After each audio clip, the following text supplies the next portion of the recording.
Eleksyras nuo visų ligų. Protėviai sakydavo 100 ligų gydo. Labai gerai imunitetą kelia ir bakterijas, mikroorganizmus visus išvaro. Bakterijas, virusus, toksinus, sunkius metalus išvarinėja. Žodžiu, švarina švotelė, gyvybinė švotelė mūsų organizmui. Štai atlikėm iškasinėti Ponebudės fermentą. Ponebudės fermentas yra užkastas net vasarą. Vasaros gale ir dabar išbuvo garbingą pusmetį. Fermentuką žmonėm baiginėjasi, reikia būtinai iškasinėti. Galvojom, bus baisiai iššalo žemė, bet žemė keista, bet 20 šalčio nebuvo, įšalo stipraus. Apsnigė. Sniegas sulaikė turbūt šaltį.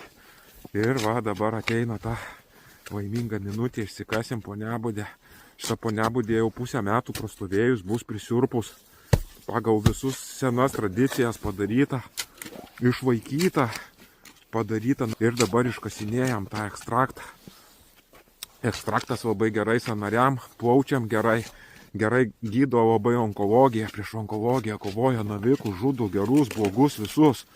Eina gera energija, toksai energinis grybas, vyram prostatą reguliuoja, moterim libido sureguliuoja, hormonus atstato, imunitetą kelia, pilvą, žarnyną gydo, bakterijas, net kiaušinėlius, net parazitų cistų kiaušinėlių šitas išvalo mano fermentas.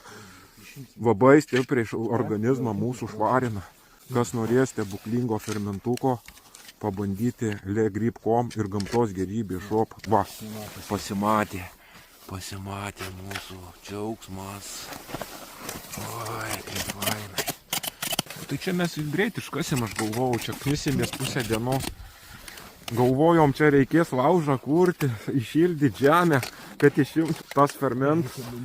Opa, štai Ponebudė. 3 litriukai, pirmas 3 litriukai. Šitas jau gaunasi išstovėjęs, ilgai, garbingai. Gerai veiks pusmetį prastovėję ir gerai veiks, kadangi daug Ponebudės. Matot, kiek Ponebudės eina ant santykio. Kiti klaidą daro, biški per pagailį Ponebudės. O mes negailim, pažiūrėkit. Visur antras vaikas atėjo, va. Visur matot Ponebudės, eina nuo viršaus beveik iki galo, Ponebudė jau įsiskietus, išskleidus savo iššius visus jau va šitą va stebuklingus lašiukus. Ponebudę reikia vartoti lašiukais. Pasakau vartojimo būdą, nuo 5 lašiukų pradedat kylat iki 25-30 lašiukų, kasdien po lašiuką kylam, šiandien 5, ryt 6, po ryt 7. O, šitą kaip pasiurpo. Tai gerai. Labai gerai. Jinai kuo ilgiau stovi, tuo daugiau spalvą keičia. Tuo daugiau ištraukos būna. Gali iki 2-3 metų net požemiuose stovėti. Štai džiugu, išsikasa fermentukas gyvybinis. Padėsim žmonėm sergančiom įvairiom ligom.